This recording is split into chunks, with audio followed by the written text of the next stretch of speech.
Hello and welcome to China Tonight. I'm Stan Grant. On the program, is China's drink of the people under threat? And tensions in Taiwan. China responds to high-profile US visit to the island. Here comes this lady saying, oh, what is a big deal? But what does it do to China? Does it help that wound heal?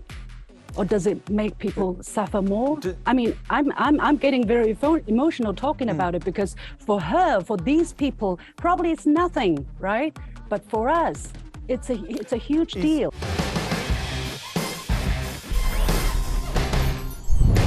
Let's hear the latest news out of China.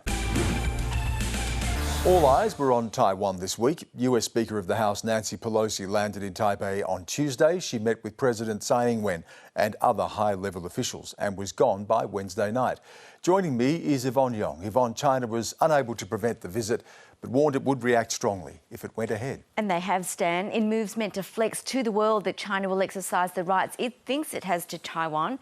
Beijing carried out its largest ever military drills around the island, including conducting live fire drills inside Taiwan's territorial waters. Now, Chinese warships and military planes have been operating in the area, encroaching more into Taiwan's territory than ever before, and over the top, with some missiles reportedly landing inside Japan's exclusive economic zone. Well, Beijing says it had no choice but to use a show of force to defend its interests. 我们要发出警示，美国不要轻举妄动，美国不要制造更大的危机。 But the exercises served as more than just a warning to Taiwan and the US. It was also a show put on for a domestic audience. In Fujian province, the closest point on Chinese territory to Taiwan, holidaymakers got a surprise as a convoy of tanks was spotted travelling up the beach to transport military equipment. Well, Taiwan says the exercises appear to simulate an attack. Its military will run their own drills this week.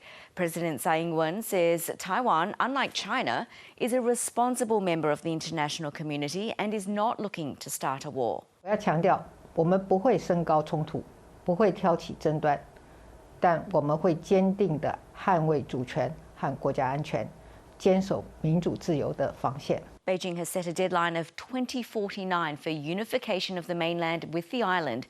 And while China regularly conducts military drills near the island, recent years have seen it encroach into Taiwan's air defence zone more regularly. Just last month, the head of the CIA said the risk of a confrontation increases as we get further into this decade. I think the Chinese leadership is trying to study the lessons of Russia's invasion of Ukraine and what it tells them. I think our sense is that it probably affects less the question of whether the Chinese leadership might choose some years down the road to use force to control Taiwan, but how and when. And Beijing is trying to turn the screws on everyday Taiwanese too. Yes, Dan, they've announced a fresh round of economic sanctions against Taiwan, suspending imports of citrus fruit and some seafoods. The Taiwanese are used to cross-strait tensions, but some have mixed feelings about Ms. Pelosi's visit and the escalation it's prompted. 我认为美国只是想要玩那个两面手法吧，因为他来只会加强我们台湾人民跟大陆之间的摩擦跟不谅解而已。 说真的，担心还是会担心呐，因为就像乌克兰他们讲的啊，他们也没想过会打过来啊。但是他万一真的打过来，你怎么办？对啊，就像很多游客问他们说都不怕啊，什么怎样，中国怎样啊？我说真的啊，如果真的打过来，你跑得掉吗？对不对？哎呀。 It's hard to imagine what such exercises would feel like sitting here. Wang Ting-yu is a member of the Taiwanese Parliament and Taiwan's Foreign Affairs and National Defence Committee. And he joins me now from Taipei. It's nice to have you with us. How are people feeling in Taiwan over this past week with all of this increased tension? Yeah, last week, the military exercise from China around Taiwan Island, the heat is increasing and the threat is intense. However, you must understand, Taiwan has been under this kind of threat from China for decades. Their fighters enter our ADIZ from southeast part of Taiwan every day, almost every day. So this kind of threat is similar like cliche. It's kind of normal to Taiwan. However, this time, the tense it actually increased. Was there a sense of more fear? Worrisome, but not fear. Last week is Taiwan Valentine's Day. and all the restaurant is full of couples, lovers, and I cannot even get a seat for my wife for a fancy restaurant. So in Taiwan, we increase our worry and pay our attention at that. But however, we trust our military guy, and this kind of threat is our daily life for years. Where does this go to from here? There has been speculation potentially that China may escalate. There may be a blockade of Taiwan. There have been threats of war against Taiwan. Where does this go to? From our government aspect, we worry about the blockade thing. Because we are island, we depend on our transportation line to connect to the world. However, Taiwan is in very special position in Asia. If China try to blockade Taiwan, he need to blockade the transportation line to Japan. That will damage this area. A lot of countries benefit. Second, according to our intelligence bureau, we monitoring all the military movement in China area. They didn't activate their military resources. They just using their missiles, troops, some their their destroyers to try to create some kind of psychological atmosphere to my country. Let me ask you this. Was it necessary for Nancy Pelosi to visit, to potentially escalate things, to create this much tension? This is a good question. A lot of friends, especially our allies, ask, is that worth for this visit? First, we cannot send the wrong signal to Beijing. If you allow Beijing, they can use this kind of military way to change United States or Taiwan, even Australia, your diplomatic policy. Then they will double down this kind of threat. In Taiwan, in our interest, we can accept Pelosi visit or not, but it must be made by Taiwan and the United States, cannot be interfered by Chinese threat. So this is the basic rule. And without Pelosi's visit, China threatens Taiwan every day. It's not because of Pelosi's visit. It's because of Chinese ambition to invade Taiwan. That's the only reason and the real reason create all this trouble. Mr. Wang, finally, trying to read Xi Jinping's mind, he is now on the cusp of getting a third term as president of China. What does the future look like? Real risk will be the year after his third term, because before he got third term power, Xi Jinping won't like to create any risk to jeopardize his leadership. However, after he got the complete power in his hand, to invade Taiwan may be one of his historical milestone in his mind. Wang Ting-Yu, thank you again for giving us your time. Thank you, Stan.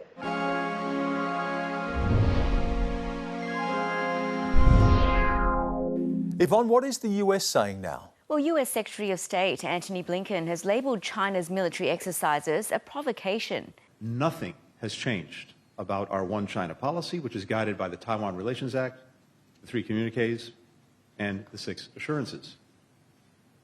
We don't want unilateral changes to the status quo from either side. We do not support Taiwan independence. We expect cross-strait differences to be resolved peacefully, not coercively or by force. So no policy change there. What about Australia? Foreign Minister Penny Wong joined Antony Blinken and Japanese Foreign Minister Hayashi Yoshimasa in calling for the drills to end immediately. In a joint statement with Japan and the United States, the government says the exercises are an overreaction. Australia continues to urge restraint. Australia continues to urge de-escalation, and this is not something that solely Australia is calling for. And the whole region is concerned. But Beijing's envoys in Canberra fired back, with an embassy spokesperson saying, "The actions taken by the Chinese government to safeguard state sovereignty and territorial integrity and curb the separatist activities are legitimate and justified. Instead of expressing sympathy and support to the victim, the Australian side has condemned the victim." So we've heard from Taiwan and the allied countries, but what about President Xi's most important audience, his own people? Well, Stan, Chinese social media has been abuzz with chatter about Nancy Pelosi's visit and China's military drills. Online, it was among the highest trending topics on Weibo, while one hashtag about China now having the power to compel reunification with Taiwan was viewed more than 500 million times. Another, what China says it does, was read 50 million times. Many netizens expressed their support for China's actions, with one commenting, "Put the 5-star red flag all over Taiwan." Another said, "Only one country, one system for Taiwan. Don't give them a chance for two systems." And videos were posted online of missiles being fired in Fujian province. It was quite the contrast to chatter online when Ms Pelosi first landed in Taipei, when many expressed disappointment that she had made it. "It's not like I want us to go to war, but they are getting off too easy. For days we shouted about countermeasures. What kind of countermeasure is this?" Even our community guard who makes $1,500 a month does a better job. If he says you can't come in, you can't come in. Thanks, Yvonne. Thanks, Dan. Well, Liu Xin is the host of the news and opinion program The Point on news channel CGTN, or China Global Television. Just a few days ago, she hosted a special episode of her show about Nancy Pelosi's visit. Today, we'll take a look back into the political life of Nancy Pelosi, a vain, opportunistic politician who is out there only for herself.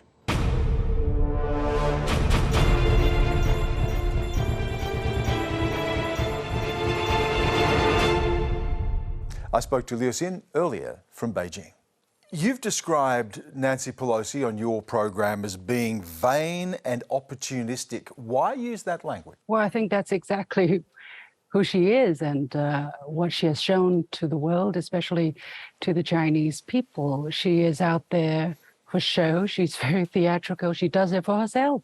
She did the whole thing for her own legacy, however she defines it.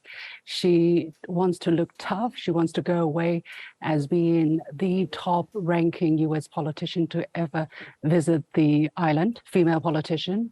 And, she does that without consideration for any possible consequences for the people of Taiwan, for US-China relations. You said she was sneaking into Taiwan. I just want to look at that language.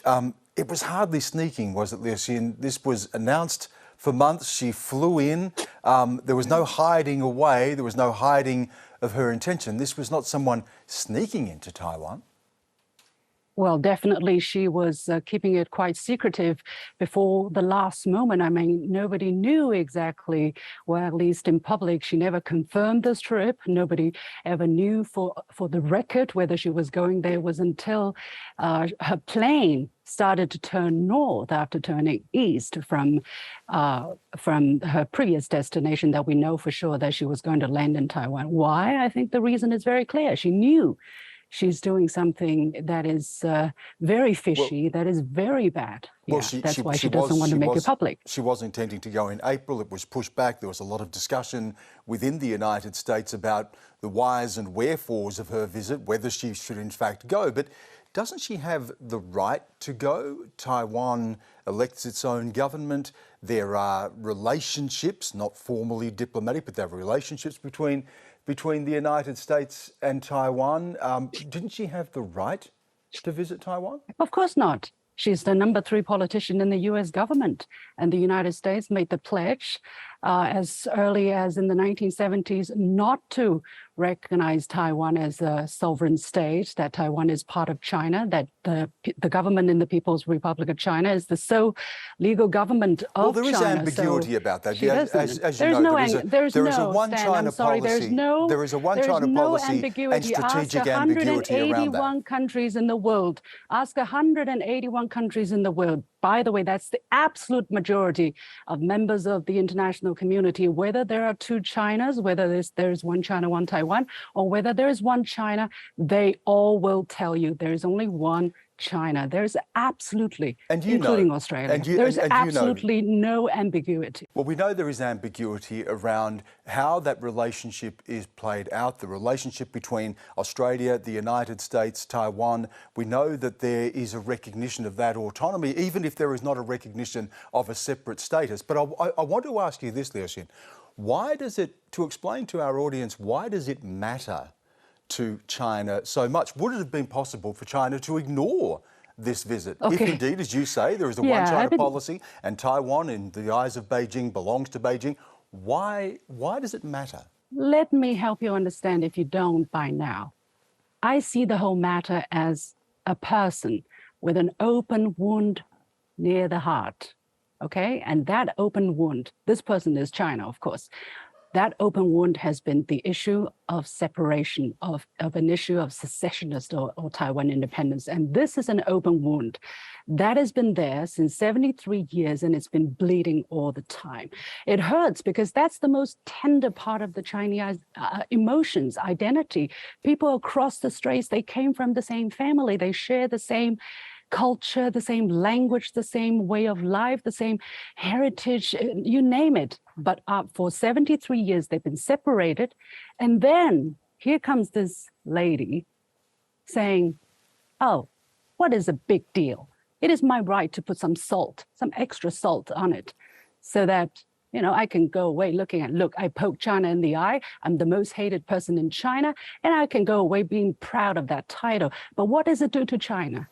Does it help that wound heal, or does it make people suffer more? I mean, I'm getting very emotional talking about it, because for her, for these people, probably it's nothing, right? But for us, it's a huge deal, and that's what matters. Perception is what matters. Is the wound healed, Liu Xin, by increasing military exercises, in ramping up that pressure? Well, then don't poke, don't put your finger into that wound. Don't put salt on it, because then we will be more painful. But Xi Jinping then we had will increased... jump. We will say, ouch, and probably strike back and stop it. Right? When you talk about striking back, we know that Xi Jinping had said, and he's increased that rhetoric in recent years, that if necessary, then Taiwan, in his words, will be reunified by force. How does that heal a wound to talk about war? I tell you, China is the last person to hurt itself, if my metaphor stands, okay? You heal that wound by letting it heal, by not opening it, by not putting salt on it, by letting your body recover, okay? And China does not want to shoot itself, because we are brothers and sisters. We don't want to fight each other. That's the last thing. That's the last thing. So help China instead of force China to use force. We don't want to go to war, but by ratcheting up the level of relationship between the United States and Taiwan, or between any other sovereign country with Taiwan, you are making it more and more difficult for China to stay calm and not to use military force. That's just so simple, isn't it? Is this what we are seeing now, Liu Xin, that we are drifting ever closer to war? Do you believe that is a possibility right now? If people keep their promises, if people use a little bit of common sense and say, okay, we made that promise, we're not going to break our own promise, and we're not going to poke China for whatever purposes, this is not going to happen. I tell you, the Chinese, we don't want war. We want to have money. We want to build home. We want to go on holidays. We want to enjoy life for goods from Australia. Why not go to the Great Barrier Reef and have fun? We don't want to war. We don't want people to die at our doorstep, that our brothers and sisters die. But don't make us do that. Don't make us do that. We're looking at your program and the program on Nancy Pelosi and the visit. It pointed out, in your view, the hypocrisy. It was very critical of Nancy Pelosi. But in terms of journalistic balance in this, there was no discussion about what Xi Jinping's intentions may be, the threat of war, the increased military exercises. Isn't that also part of this equation? And why wasn't that in the program that you prepared? Well, we were talking about the person that Pelosi was. And but it's so not just I about go Nancy into Pelosi, that. is it? It's also about what China does in terms of journalism, Don't without shift being this- just don't- propaganda. okay, Is it also not to don't show the shift- other side? Yeah, we show the other side, and the world knows the other side. They watch your program, they watch program on BBC, on CNN, you know, all on Fox, on Sky News. They watch all of the. Where is the other side? But yeah, I thank you, Stan, for inviting me on your show to give me that voice. I thank you for that. Okay, and we do that same. We do the same. We have other voices, other opinions on our show as well. But our primary responsibility is to let out the Chinese perspective. And what I did was precisely how the Chinese people, how we in the Chinese media see Pelosi as a politician. And that's what we did. And it's been a pleasure to have you on the program. The invitation is always open, Xin, as you know. Thank you again for joining us. Thank you so much for the opportunity, Stan, once again.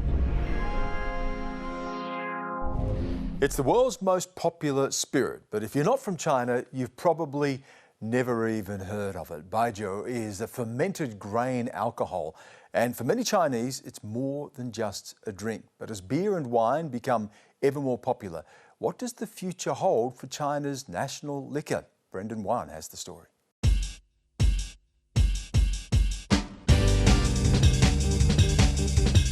It's been said that alcohol has shaped and been shaped by Chinese culture. The oldest records in China, they describe ancient religious rituals that revolve around alcohol. In the thousands of years since then, alcohol has become a very important part of both statecraft, diplomacy, politics, business. But there's one drink that stands out above all the rest in China: Baijiu.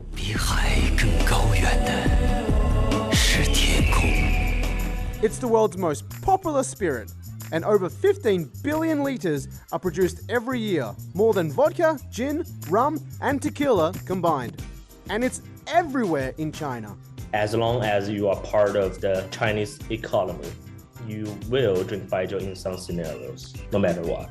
Funerals, weddings, and most importantly, business dinners.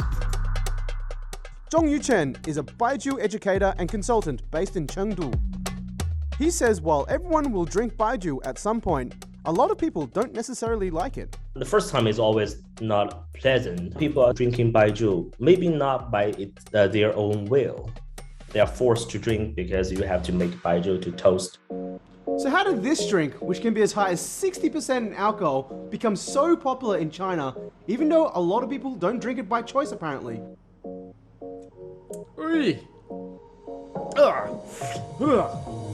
And with beer and wine sales on the up, is its status as China's national drink under threat? After the Communist Revolution in China, Baijiu's role as the drink of the people took on political significance. It was even hailed by one high-level party official for sustaining Red Army soldiers during the famous Long March in the 1930s.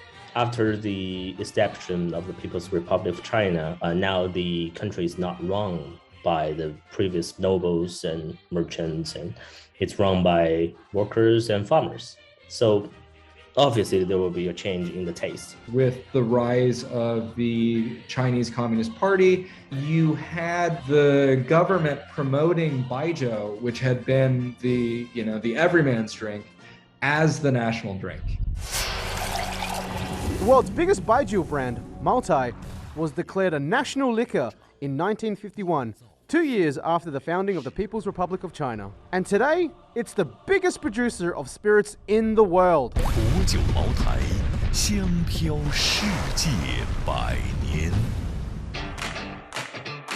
It was famously used to entertain Richard Nixon during his 1972 presidential visit.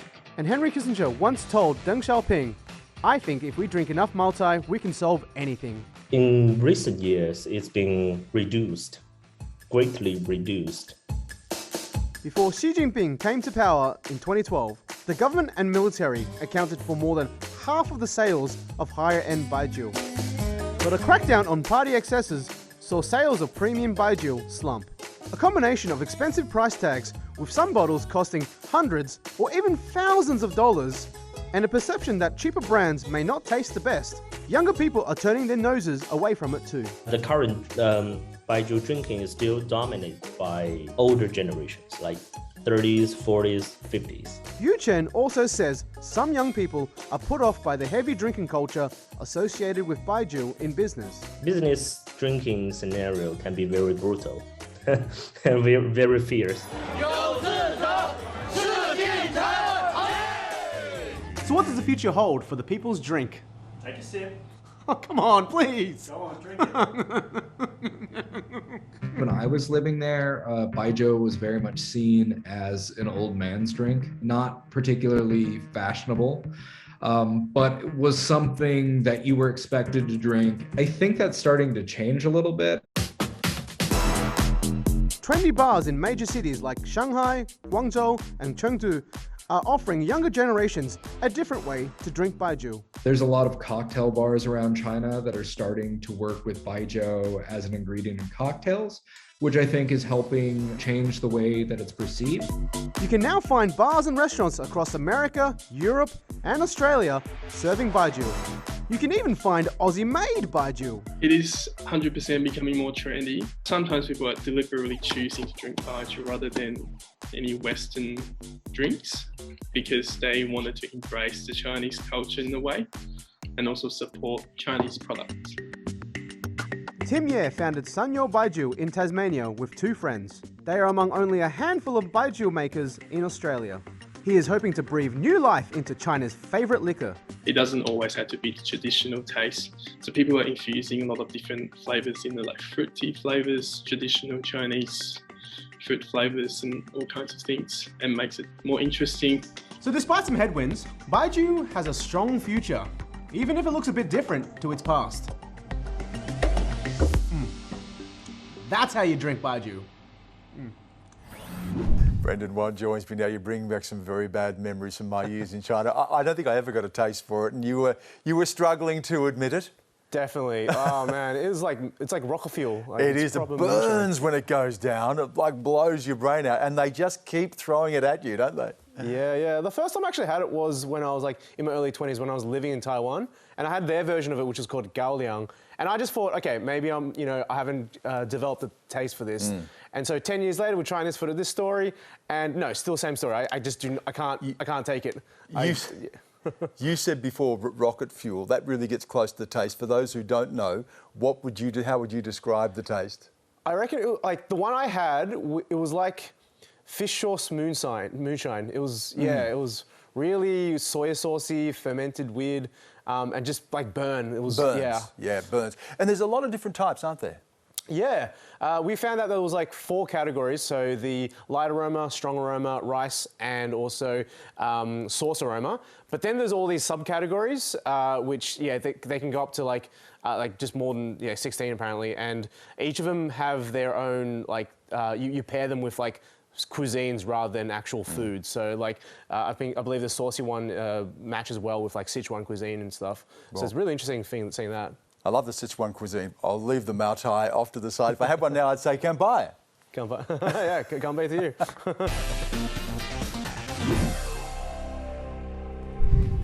And that's all for this week. Next week on the show, the push for plant-based foods. I'm Stan Grant. Have a great night.